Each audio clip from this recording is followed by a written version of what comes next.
চীনকে এবার বড় হুমকি দিয়ে দিল ডোনাল্ড ট্রাম্প। হুমকির ধরন এতটাই ভয়ঙ্কর যে তা সত্য হলে চীনের অস্তিত্বও থাকবে না। মার্কিন প্রেসিডেন্ট বলেন, চাইলেই চীনকে ধ্বংস করে দিতে পারেন। ট্রাম্পের এমন হুঁশিয়ারিতে বদলে দিতে পারে সব হিসেব নিকেশ।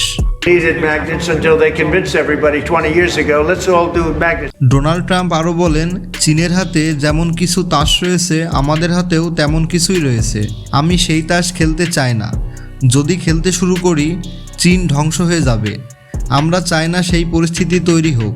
আরও বলেন, আমেরিকা চীনের সাথে সুসম্পর্ক তৈরি করতে চাই। আশা করছি চীনের সাথে আমাদের সম্পর্ক তৈরি হবে। তাছাড়া ট্রাম্প আরও বলেন, আমেরিকাকে হয় ম্যাগনেট দিবে চীন, নয়তো তাদের উপর 200% কিংবা তারও বেশি শুল্ক আরোপ করা হবে। রয়টার্স জানিয়েছে, গত এপ্রিলে চীনকে শুল্ক আরোপের চ্যালেঞ্জও জানানোর পাল্টা পদক্ষেপ হিসেবে যুক্তরাষ্ট্রের দুরব খনিজ ম্যাগনেট রপ্তানিতে সীমাবদ্ধতা আরোপ করে বেইজিং।